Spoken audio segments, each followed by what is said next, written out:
What would you want to be known for on Earth?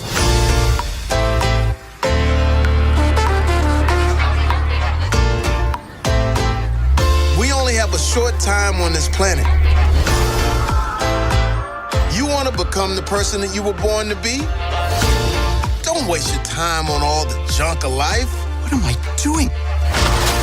Spend your precious hours doing what will bring out the real you. The brilliant, passionate you that's ready to contribute something meaningful into this world. So what do you want to be remembered for? Probably for doing this funny cowboy dance. The first time I watched this movie, my first thought when it ended was, did this have to be animation? Because this actually feels very grown up. We're dealing with mainly adults, besides like 22 is like pre-born, but she acts like an adult. This guy's like life goals. It's about like reflecting on your life from like an old age point of view, rather than the typical children's movies which are from the perspective of children. So I was like, did this really need to be animated? And the fact that, okay, even though we're going between soul worlds and real worlds and stuff, when we're in the real world and basically when we're in the soul world, we're basically just doing like normal things. We're walking to the thing, we're talking, we're getting a haircut, we're doing normal things that you could do in a movie that's not an animated movie. So my first thought was, did this have to be animated? But one thing I noticed that I think this movie deserves a lot of credit for, after I watched it a second time, that I realized is they take full advantage of the fact that it's animated. The story doesn't have to be animated. In fact, the script, when you just look at the words and what they're saying and actually doing, it really doesn't. It's very grounded. But whenever you're looking at the screen, they are doing things in the background, they're doing stuff with the characters where they're like, okay, if this is going to be animated, let's just have fun with it. Like that's like the scene I just saw right now where we first introduced to 22. And what they're talking about is, come on 22, like you need to, find a purpose and go to Earth.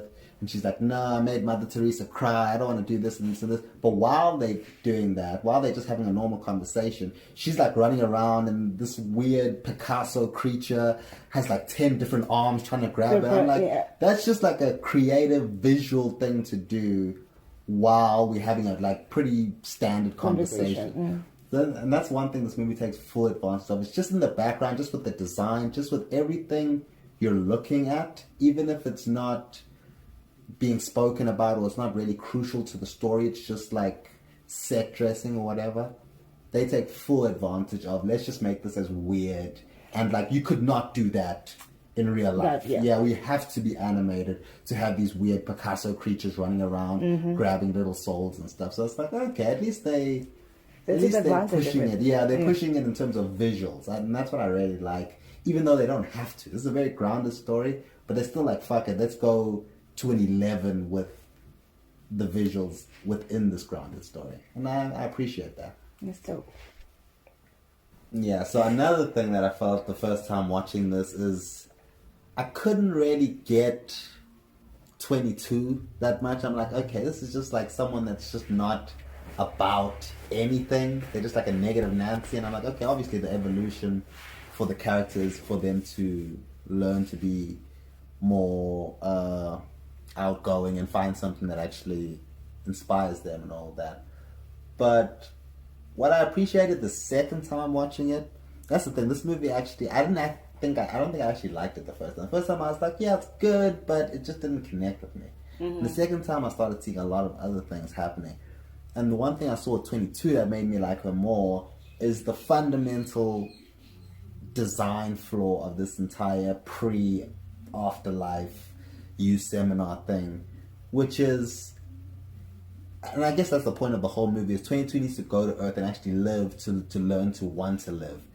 And I was thinking about it, and I'm like, if you just go to a room where they tell you about things, that's not the same as experiencing that thing. Like that scene in the trailer where they're like, oh, you can't even taste food. I'm like, then how does anyone have a passion for cooking?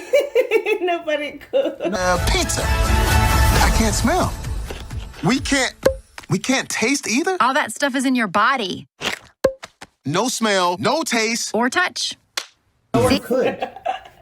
Like, I'm like, it's not like you go there and you can play a baseball match with a bunch of friends. It's like, there's just a baseball and a ball. You can hit it once and be like, okay, I like do you this. like and it? I'm like, but that's not the sport, you know? Yeah. You have to actually live and do the thing to, like, get it. You know, there's a lot of things that if someone explains to you, it's like, that sounds kind of stupid. Then you do it, it's like, oh, that's cool. Yeah.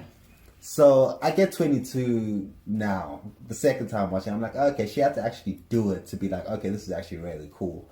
But before, everyone explaining it to her, I'm like, nah, I get it. Like, especially these people. Who failed and now hate me. Mother Teresa. I have compassion for every soul. Except you, I don't like you. Copernicus. The world doesn't revolve around you, 22. Muhammad Ali. You are the greatest. Pain in the butt. Marie Antoinette. Nobody can hurt you. Nobody. Stop talking. My unconscious mind hates you. Unlike They tend to like philosophers and like world leaders and stuff. The And I'm like, doctors and all yes, that. it's like reading someone's autobiography. It's like, it's not the same as Yeah, living. good for you, but Yeah, I it's can't not the didn't same experience as- any of that. Exactly. Yeah, okay. I like 22. Yeah? What do you like? I feel like I like her sense of humor. Like, I feel like she has like a really good sense of humor, and she brings a fun out of the movie in a world where everybody just seems to be serious. It's like You can't crush a soul here. That's what life on Earth is for. it's just like I'm just gonna be this badass little girl just running around having fun, and I like her. Just keep on watching, but Yeah. Well, we don't She's my even know if favorite. she's a girl, technically. This little soul. she's a girl. She said she's- By the way, why do you sound like a middle-aged white lady? I don't. This is all an illusion. Huh? This whole place is a hypothetical. I could sound like this if I wanted to. Or sound like this instead. I could even sound like you. Life is so unfair. I don't want to die. Somebody call the ambulance. I just use this voice because it annoys people. It's very effective. What did you think of the plot of Soul? Did you like it? I liked it, but I feel like it also had some elements that they had set up that I think they could have tied back around. The main one for me was Joe's teaching. He's clearly got a passion for teaching, and I thought he was going to learn that, okay, yes, you want to play music and you want to do that and you want to be famous and all of that, but you also have this passion for teaching. I thought through teaching 22 how to discover her passion, he was going to learn that he already had what he needed all along. Oh, yeah. Because there was that one scene where he's going through his like life memory thing. And he's like, wow, my life was so sad. I was just like sitting alone. And I'm like, you were teaching throughout this time, inspiring all these kids. Even that dude that invited you to that dream gig Help you at get that it, yeah. band was an ex-student that was like, you got me into this and you made... So I thought by the end he would learn that teaching was like His true calling. his true calling, or like, I get that the whole message is like you don't need a true calling, so that's fine, but I thought he would somehow tie back to, oh yeah, I'm a teacher, and he never thought about it again. Like once it's like the gig, that's it, and that girl comes to his apartment to learn, but to quit firstly, and then 22's in his body and she talks to him and she gets him. Well, she doesn't really want to quit. She's just there to like talk it out, and then she rekindles her love for being in the band. But it's like that time Joe wasn't teaching. Like technically, when Joe leaves the school, he never really deals or thinks about teaching anyone again. And I was like, that's just a strange thing that I thought plot-wise you had set up and you didn't really tie it back, but that wasn't the point of the story. So I get why they did it. I just thought, it would have been a little neater, I think, if he found that a little bit more fulfillment in his life as it is. Because it seems like the lesson he learns is you don't really need a purpose. But I'm like, he's still like, shit, my life sucks. He needs to learn that it doesn't suck. Like, there's still other things. Like, okay, you want to play in this band, cool, but you still got a family, you still got this community, you got the dude at the barbershop. Like, people like you, people are supporting you, you're actually doing good in your community and you're actually inspiring the next generation. And he never reckons with that. He never really thinks about, oh, I do have like a lot of stuff going for me. It's just like, well, you know, maybe a purpose. Maybe you don't need one singular purpose. And maybe life is, you know, in the small moments. And I'm like, okay, the small moments are cool, but you have some pretty big moments too. You don't need to act like you don't have anything going for you, because you do. You might be able to sit on a sidewalk and listen to the breeze and be like, this is life and this is what it's all about, the in-between moments. And I'm like, sweet, that's good. But in between what? In between, going to go see your mother, who's supportive. At least by the end of the movie, she's supportive and she loves you and she cares about you. You know, you playing in a band with an ex-student of yours that got you that gig because you inspired him to follow his dream. And I'm like, the little moments are important, but you got some big moments, you know, and you shouldn't forget that. So that was one thing in the plot that I was like, could have tied it back. But other than that, I really enjoyed it. I thought it was good. The only thing I didn't like about Joe, it was like how he was shutting 22 down whenever she comes up with things that she wants to do. Like, I like walking, I'll walk. It's like, no, walking is not your passion. Like, let the girl walk, okay? If she want to walk, if she want to run, let that be her passion. And the thing was, the whole point of everything was to help her find her passion. Yeah, but whenever she thinks of something, like, nope, that could be it. Why are you shutting her down? She wants that. Because the thing was, okay, we're going to help her find her passion so she gets her Earth pass, and then she gives it to you so you can go to Earth and she just gets to live wherever. And I'm like, if she wants to just walk, like, that's a type of passion. Because the thing is, if she finds a passion that's like really got her, like, I love this more than anything, she's not going to want to give up her Earth pass. But if she gets like a sort of passion, like, walking's pretty cool. It's like, cool, get your Earth pass, give it to me, and then you can walk in the afterlife. You don't have to come to Earth to walk. Go walk there, you know? So I'm like, why is he shutting down this girl when the whole point of this whole mission was for her to find her passion? And then give it to you. So I think it also goes back to how, in reality, you tell children you can be whatever you want. It's like, I want to be a singer. No, you can't pay a bill for being a singer. Be a doctor or something. Like, it ties back to that line of, you can't crush your soul here. That's what Earth is for. Yeah, like Joe's lived a long life and his soul is crushed. And he's just... Another thing that I really like about the movie is their punchline and their little insult to Earth. I love it, especially when 22 is like, one thing I'm not a liar. I'm like Abraham Lincoln. Abraham Lincoln, you're really okay being on a penny. Well, of course, it's an honor. Okay, but they put Andrew Jackson on the 20. Jackson. Of all the celebrity interactions, I think Abraham Lincoln was the best one. And he's like, oh no, I'm grateful to be on the whatever. On the penny. Those Jacksons on the $5. Yeah, that was hilarious. That was great. I like that like a LinkedIn person. I don't know that much about him. I know a little bit, but you don't even need to know that much about him to get that joke. Yep. It just works. And I like when we're like introducing the souls and the kids that he has to mentor. They start by 1 billion and something numbers, like the long billion number, and then they come number 22. I'm like, wait a minute, you're like the 22nd soul created and you're still here? Yeah, from day one, probably. I'm sure Jesus is older than he's like younger than you. Yeah. No, she's ancient. She's gonna be an old soul when she finally gets into her body. But yeah, no, it's just that one song. I think that makes it even more momentous that she finally found a calling. It's like she's been around for thousands of years. Yeah, she's not a... Because if it was just like a yesterday soul, it wouldn't be that big a deal that he found her calling. But yeah, that's the thing. So some souls just gotta live to appreciate living. What do you think of the idea of afterlife and before life? Because I was always like curious, like, where was I before I came to Earth? Like, was I like chilling and just having a good time being an egg in my mother's womb? I'm like, oh, that sounds boring as hell. And now they introduce the idea of afterlife. I'm like, I kind of like this concept. So it's like a daycare center for all our eggs before they come to Earth. I'm like, okay, I like that concept. Keep it going. Yeah, and I thought it was interesting. It was definitely creative and unique to anything I'd seen in any other movies. But at the same time, I was like, okay, they were still very vague on what how exactly it works. Like, it was just like the big light in the sky where you go if you want to die, and then there was the before place. But we're not really sure, is this like reincarnation? Do you go to like a heaven? I guess it doesn't really matter to the story you're telling. But the before place I thought was interesting in that it's like, firstly, I enjoyed the aesthetic of the whole place. I liked how it was designed. I like those Picasso creature scribble looking things. And I also like that all the souls look like little children that were like all spongy little things. That was all cool.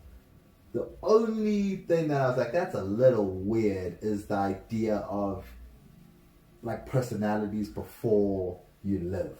Because I always thought it's like your life experiences that determine that. But they like, nah, we give you, it's almost like they put you on a track and then you can choose the route you take on that track, but you're still on that track. And I'm like, okay, if that's how they have to set it up for the story to work, cool. But if we're talking real life, I don't like the idea of that. If that's really how it works, I'm like, nah, man. Because that almost seems like you're destined for certain things. I don't like the idea of destiny. I like the idea of we get to choose and change and become different people as we live, rather than some Picasso creature from the netherworld realm before we even lived decided you will be a sociopathic whatever. You're gonna be a murderer, you're gonna be a comedian, you're gonna be this. Like actual psychopaths in the real world, it almost seems like, well, we can't blame them. Yeah, they were born like this. They were made like put this. them on the murderer track, you know? It's like, I like that because it goes back to the normal argument that we have on Earth on daily basis. Like, do you choose your own life or your life is already chosen for you? is there a plan or... Yeah. I don't know, I guess they try to make it seem like... Because even the whole message of the movie, of the idea that you don't have one purpose, or you don't have the... Or your spark isn't necessarily your purpose or what you're meant to do. Like that guy at the barbershop was like, I always wanted to be a veterinarian and help animals and stuff. And it's like, but now I'm a barber, but I still feel fulfilled in that life. So you can still choose, you can still change. So the movie still arrives at that conclusion at the end, that it's up to you, really.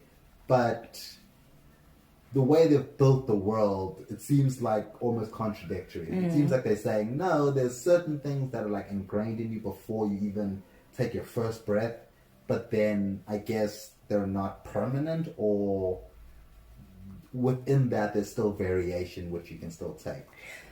The one thing I accepted with the movie when it comes to before life, I just looked at it as like, okay, this is just daycare. Okay, all of this is like preschool, where they just make you run around and do things to keep you busy until your mommy and daddy decide to do something to bring you over to the world. So I'm not gonna take them seriously. I just wanna look at this like a daycare center for the eggs and the soul. They're doing something important, but they really just not. They're trying to tell.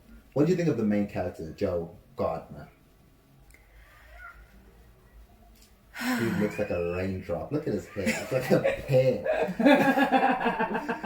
He's like the least threatening black man I've ever seen. He looks like a little, like Barney the dinosaur with a Teletubby. It's like the friendliest looking guy ever. Yeah, like you fall in love with his face before he even says anything. Just by looking at him, like, oh, he's look at him, he's so cute. He looks like how we used to think of Bill Cosby before the treatment. Everybody used to be like, you're the funniest guy ever. He just wears like fluffy jerseys and he's always telling jokes and he's super friendly. Yep. He's like Bill Cosby before the truth came out. Yeah, what do you think about the fact that they tended, when he came back to Earth, he was put in a cat's body? I really didn't like that. Well, I mean, it works for the story they're trying to tell. He has a lot of things that are like,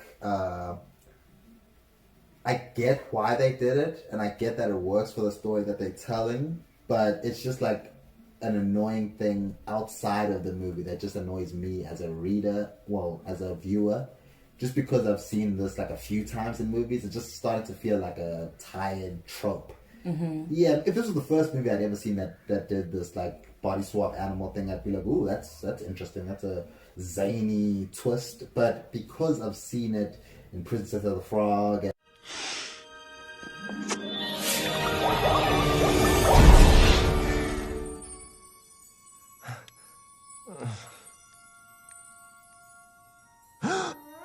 Faldonza.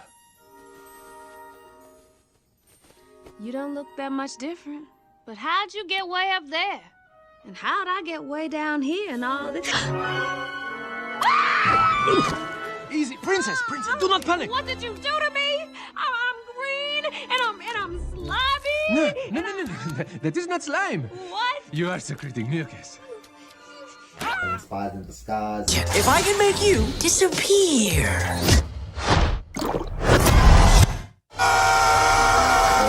Emperor's New Groove. What? A llama? He's supposed to be dead! Yeah, weird.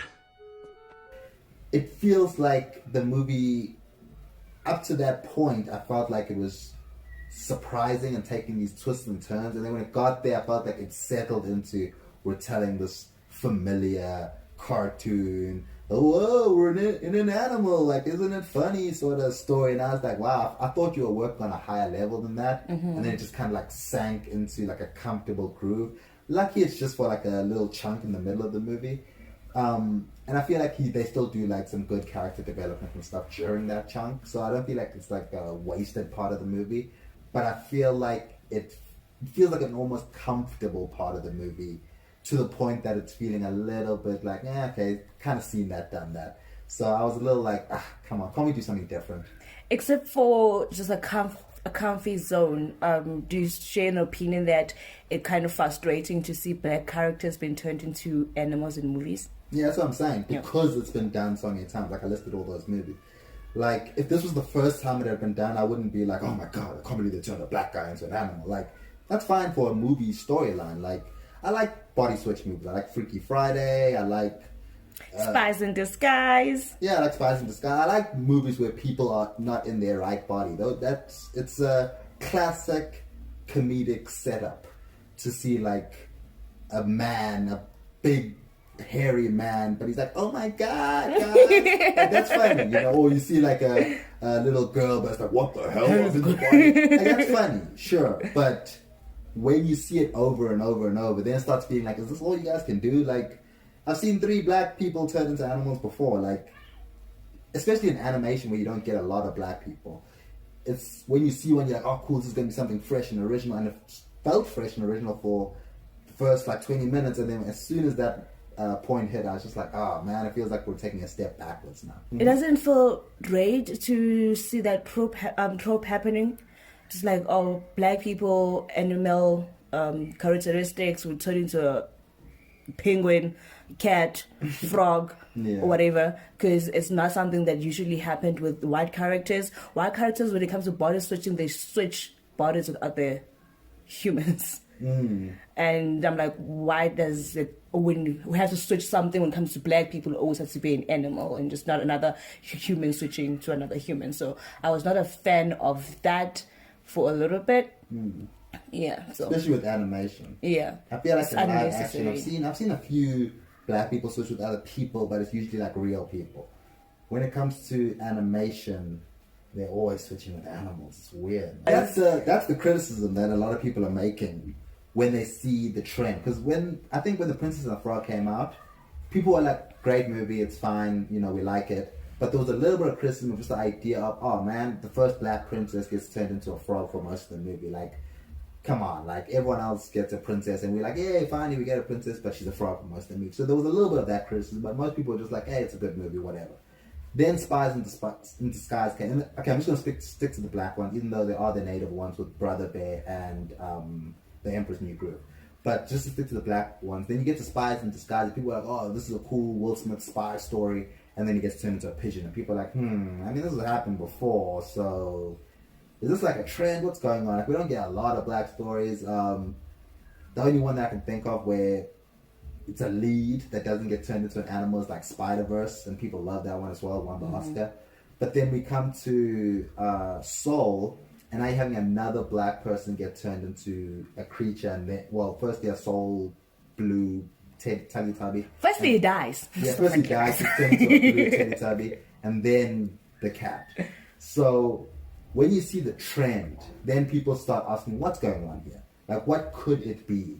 And then it starts becoming, the one theory is it's easier maybe to sell the movie if you can put a cat and a blue soul creature on the poster instead of a black person that might turn some people off. Or a llama for Emperor's New Groove, or a pigeon or whatever.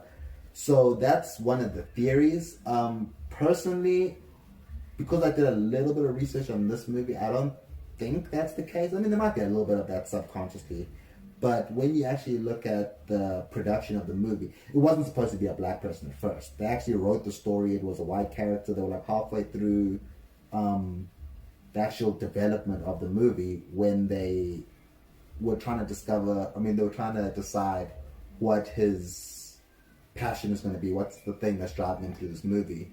And they decided music, and they're like, okay, what kind of music? And they decided jazz music, and that's when they decided to make the character black. Because they were like, oh, it's jazz in New York, it'll make sense if the character's black. So it was already after they decided to turn him into a cat, and all, like that was all part of the story. Then they made him black. And I remember in another interview when someone asked them, like, are you at all concerned about this criticism people have made of these other movies? They were like, we actually didn't know that when we were making the movie. We actually didn't know that there was like a history of it, and then we found out like, as we were making the movie, and we're like, oh, hopefully people can see there's still love in the story, but it does fall forward in the trope. So they are aware of it. They're aware that they kind of stepped in it, but I don't think they were trying to. So I'm like, hey man, with all these movies, I don't think any of these people were trying to, but it is a trope. And that's the problem now. Whoever's making the next animated movie that has a black lead, you need to steer away from tropes just because you don't want your movie to feel like a ripoff of something else. You don't want it to feel like, we've done this before. Like, I didn't need to go into representations of black people and black people need to see other black people on the screen. Like, all that stuff's important. But just from the idea of, do you want to make a good story that your audience enjoys? Instead of thinking, oh, this story is kind of like that other story. Oh, this story feels too familiar. Oh, they're doing this again. You don't want those types of criticisms. So just to make it feel fresh and original, I just think they need to retire this trope for like 20 years.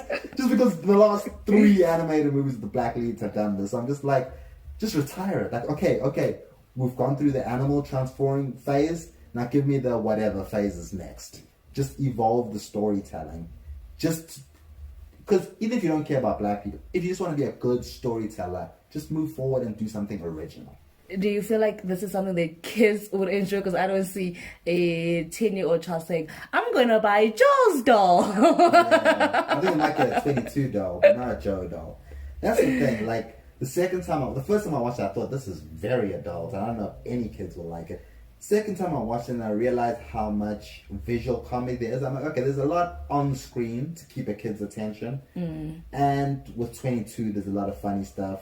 And it's like the example I used earlier, SpongeBob. It's like SpongeBob and Squidward, except SpongeBob, the cartoon, is from SpongeBob's perspective. This feels like SpongeBob and Squidward from Squidward's perspective. Yeah. It feels like the grumpy old man is the main character and the funny little kid is the annoying one on the side. Yeah, so you still have the dynamic. So I think you can still keep a kid's attention, but the focus now is not SpongeBob, it's Squidward. And I'm like, okay, so it's definitely more adult. I think it might actually be Pixar's most adult movie.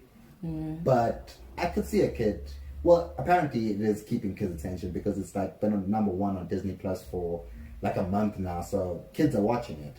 Or maybe it's the parents that are watching it. Yeah, things are parents that are making them watch. Yeah, but yeah, I think people are enjoying it. Yeah, I just don't see any mentions of Joe.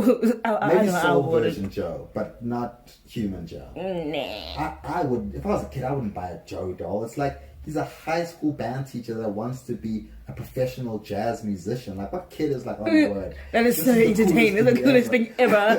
Mommy, give me an Uncle Joe. Like, no one. Like, who would possibly want this?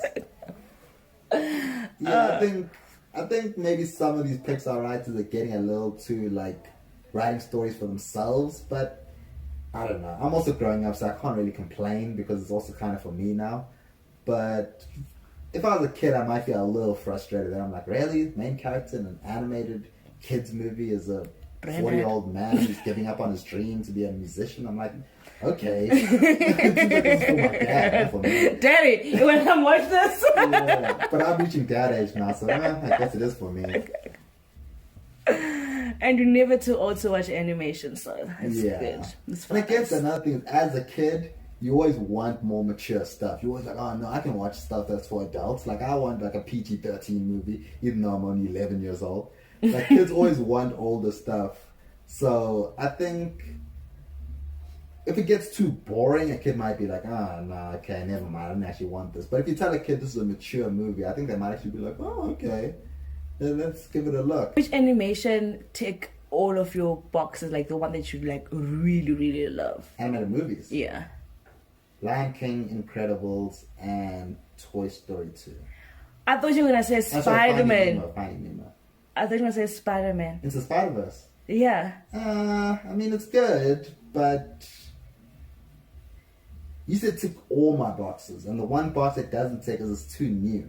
Like I haven't spent enough time with it. Whereas Lion King, I grew up with it, so it ticks the nostalgia box. Okay. It ticks the box of like part of my childhood. Like Spider-Man can never be a part of my childhood. I watched it, I'm already grown up, so it's not fair, you know. Like Finding Nemo, The Lion King, and Incredibles. I had VHS tapes that I used to watch after school, like nearly every day. It's not fair, you know. So those movies tick every box, including the childhood box.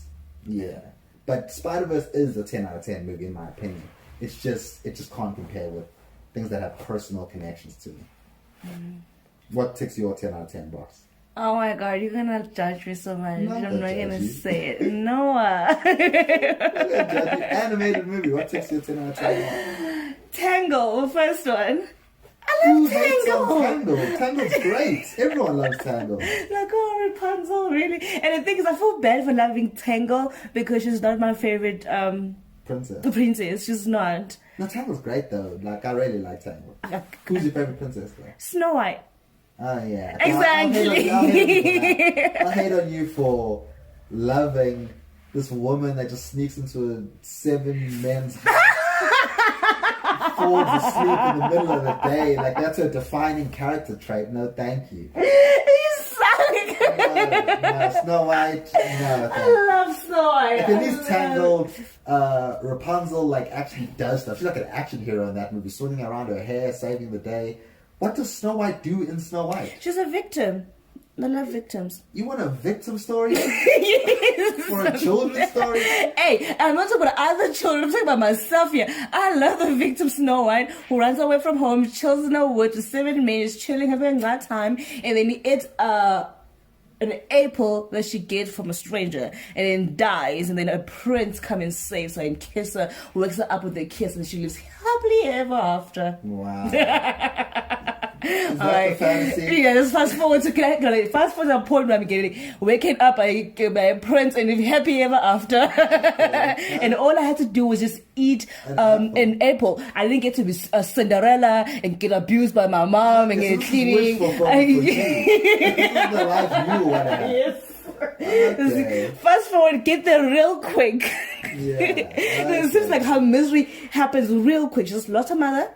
Got kicked out of the house, got found in the woods by 7 doves, chill with them, they treated her good, then she ate an apple, and then she died, and came back, and she lived happy ever after. No torture and torment that lasted for years, like Cinderella, no. You are a feminist icon. Thank you. It was my award. My favorite is Mulan because she's a badass. God. She fought, she worked. Guys, I don't dream of labor. No.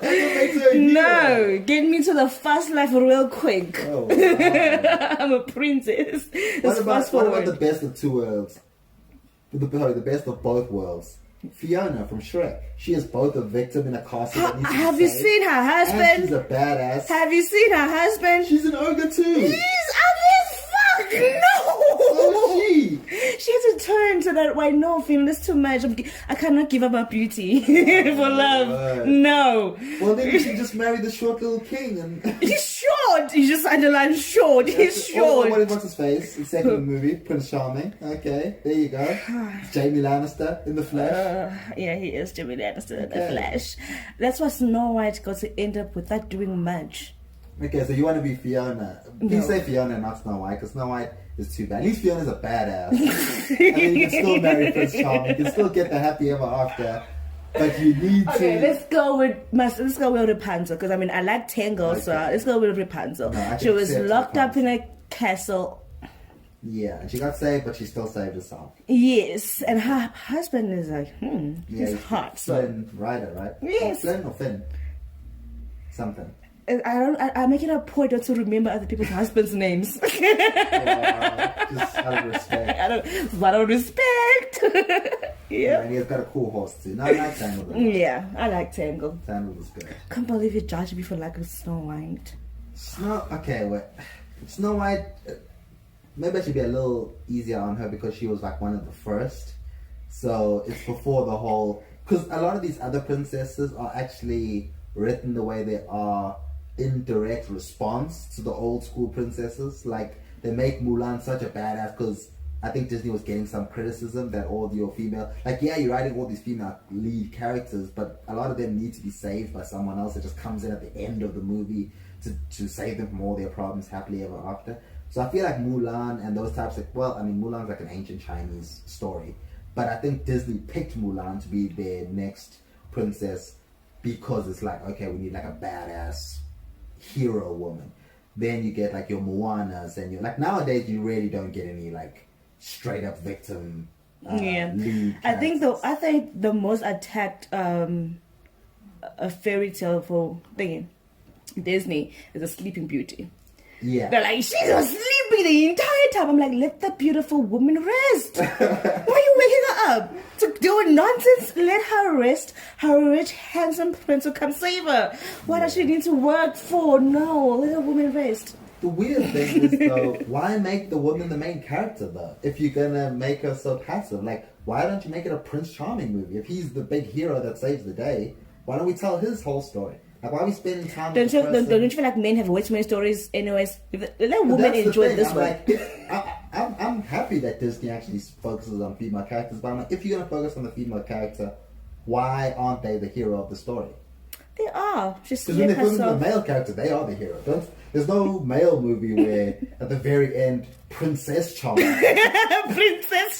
just rides over the hero. Risk her life to come save her. If it's a male story, the man saved the day. So I'm like, if there's a woman's story, why doesn't she save the day?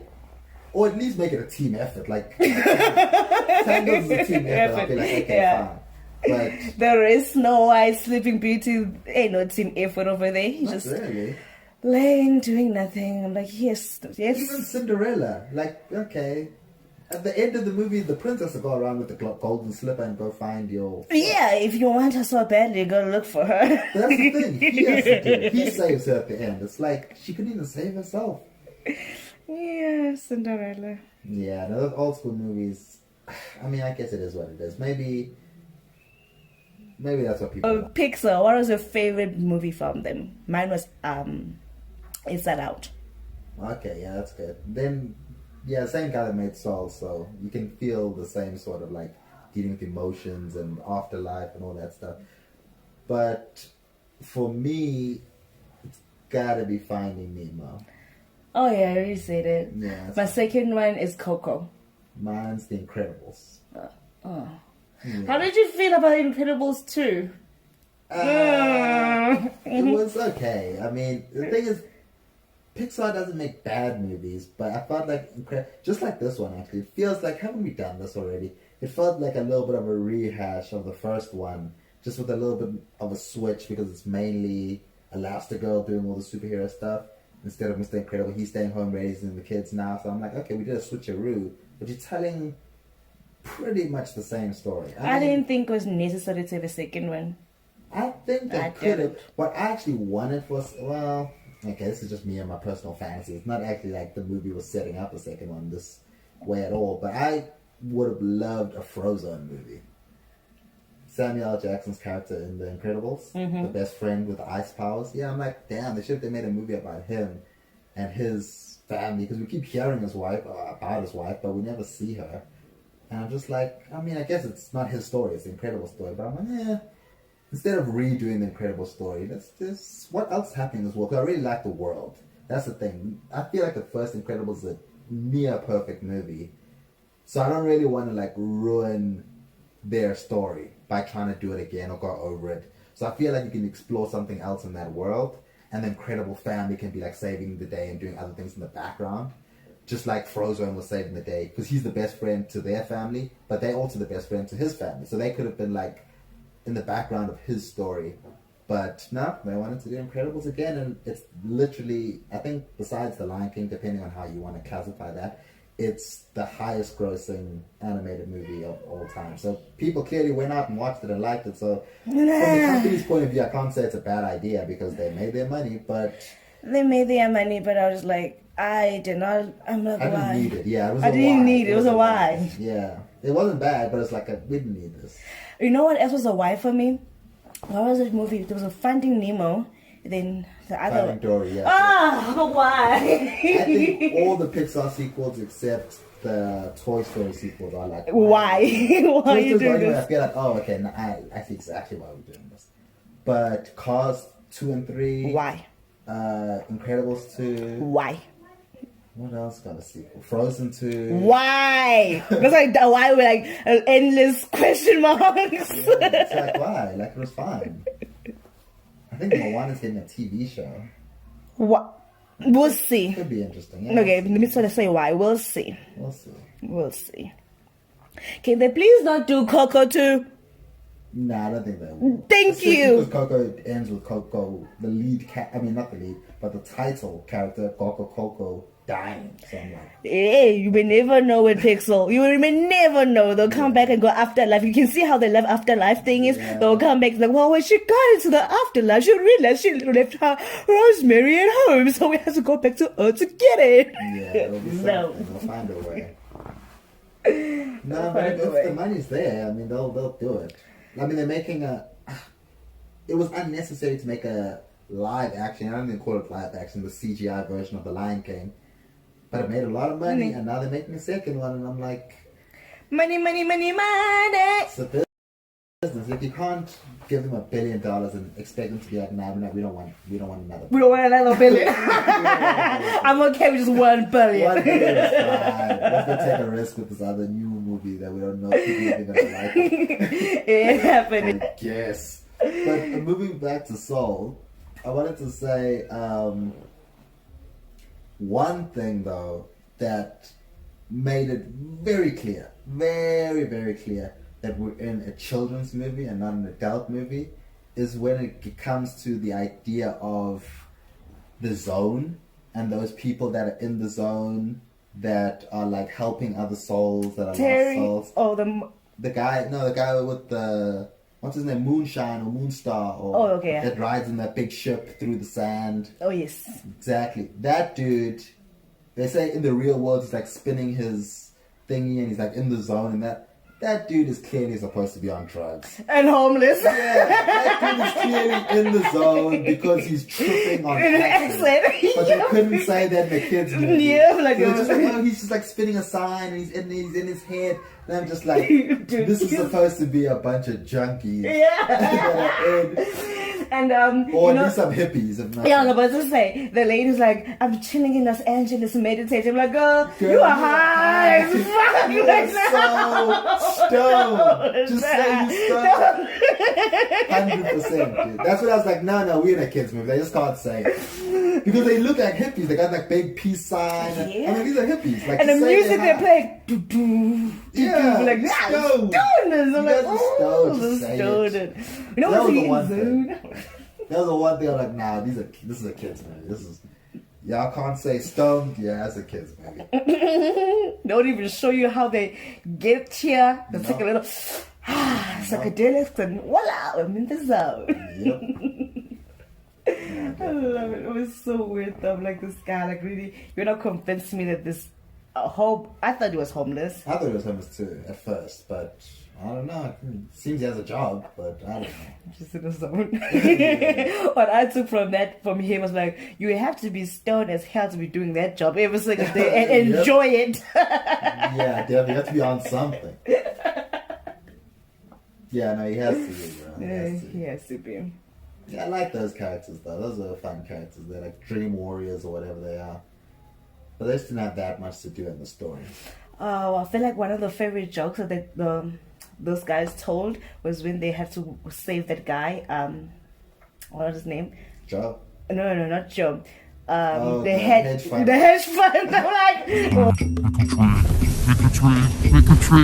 Make a trade? Looks like another hedge fund manager. Now, to reconnect to your earthly body.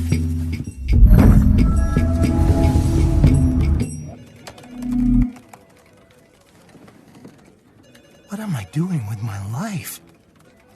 I'm alive! I'm alive! Free yourself! wow. Yeah, that was funny, but the one thing that I thought after he's like, oh, I'm alive, I'm like, dude, you are so fired. Like, Yes. terrible. I'm like, is that what it means to get your soul back? Leave my soul out of my body. That dude looks psychotic.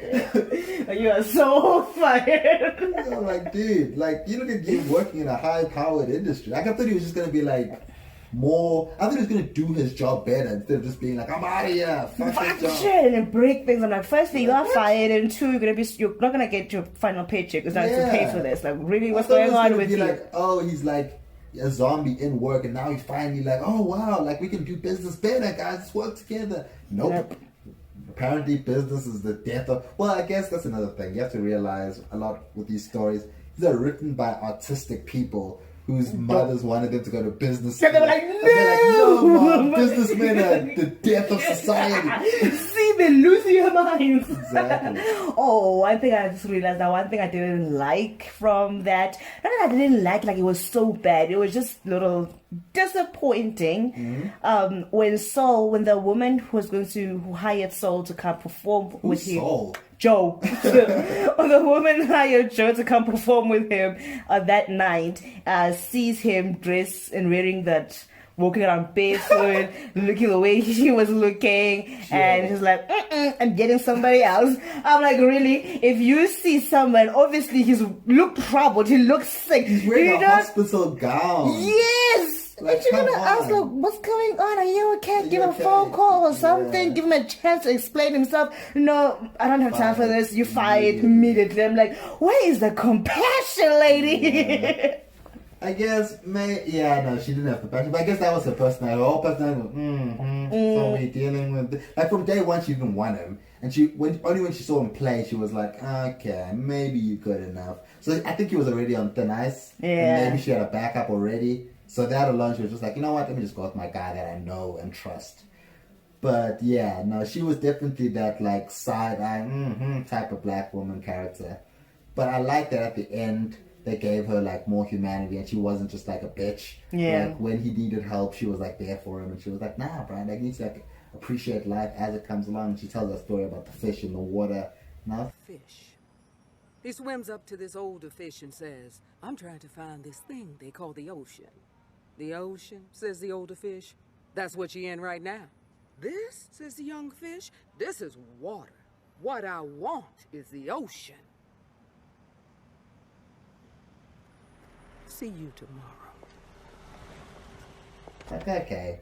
I like that she's serious about her art, but she's not just like a complete asshole. Yeah. At least. That was cool. Because I saw some criticism on Twitter. Some people were just saying like the black female characters are just like negative Nancy's, like his mother, the band lady, which other one was there? Is that it?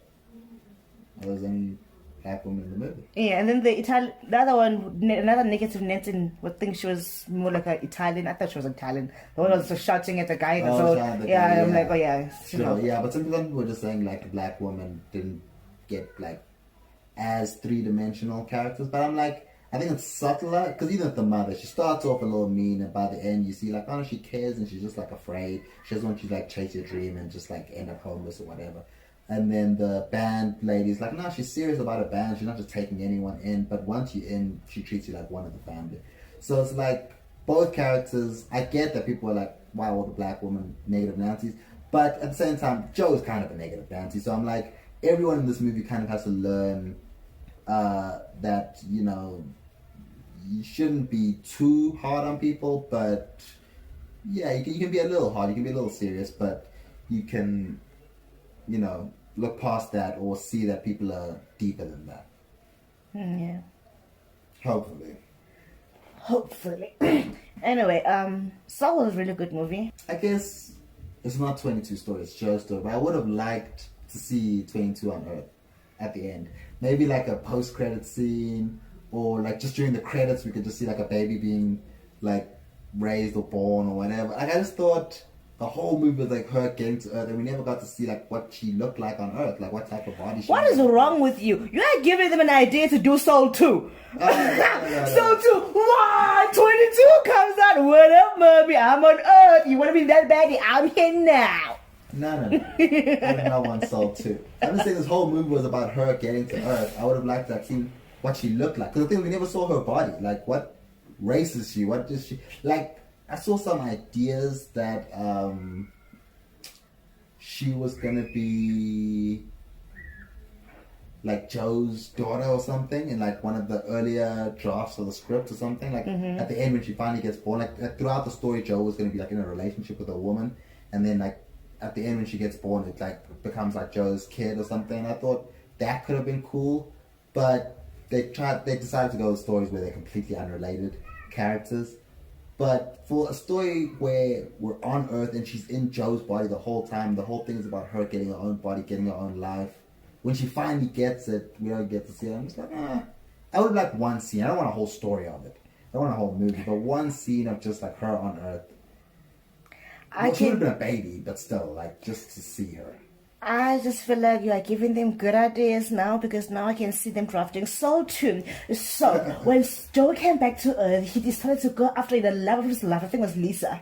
His life, Lisa. And then... That's the woman that they mentioned. They never saw her. Yeah, now Soul 2 is coming. So we're going to meet Lisa and Joe. When Joe lands on Earth, the sky runs straight to Lisa. Marry me, Lisa. And Lisa says yes. They have sex right over there. And then 22 like, goes to Lisa. And then come on like, hey, what's up, Joe? You remember me?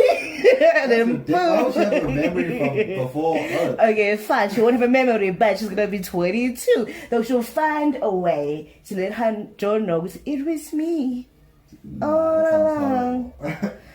That sounds like a terrible movie. Or Joe's gonna spend all of his life looking at his daughter and thinking, is this 22? Because she's gonna do things, because she already have a character picked, and Joe was there, was just picking her character. So she knows how she's like, she knows how she... So when she's like growing up, Joe will be like, oh god damn it, 22! Yeah.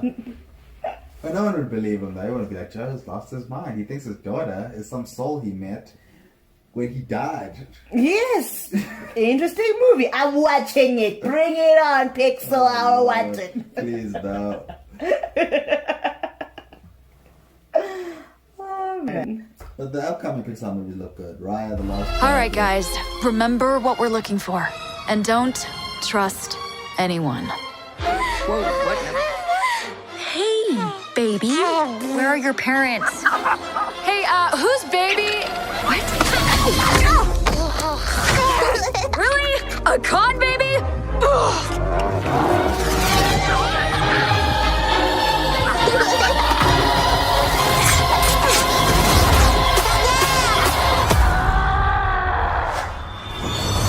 Impressive. We could use someone like you.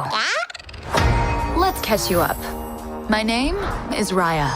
Our lands have been at war for as long as we can remember. Our people never see eye to eye. My daughter, I believe our people can come together again. But someone has to take the first step.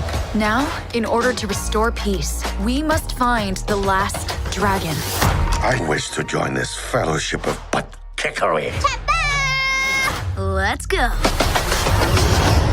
We'll have to watch our backs. We're not the only ones looking. 6 years of searching. Please let this be it. Oh, mighty Sisu! Who said that? We really need your help. I'm gonna be real with you. I'm not like the best dragon. Have you ever done like a group project, but there's like that one kid who didn't pitch in as much, but still ended up with the same grade? We're doomed. You and the dragon are coming with me. My sword here says we're not.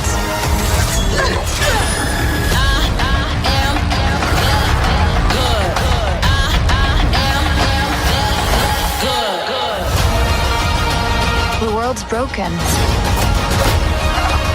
You can't trust anyone. Maybe it's broken because you don't trust anyone. You just have to take the first step.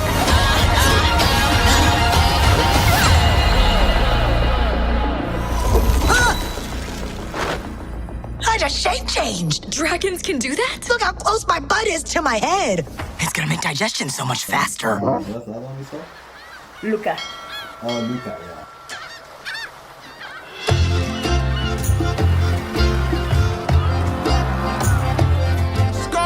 We can go anywhere. Do anything. We just gotta stick together. We underdogs have to look out for each other, right? Underdogs. This is gonna be the best summer ever. We'll ride down every road. See the whole world together. It'll be amazing.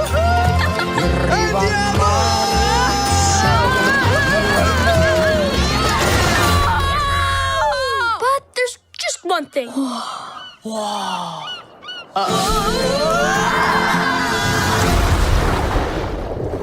Whoa, wait! Did you see that? No one can find out. Please don't take my sunshine away.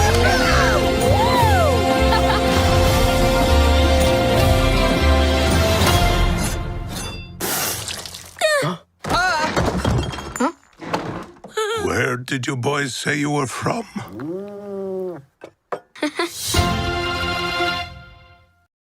That's cool. So overall, I think not one of my favorite Pixar movies, but yeah, an okay addition, and hopefully the cap on the end of this trend of turning, especially black people, but just animated characters into animals. I'm just like, done with that. Hopefully this is the last one.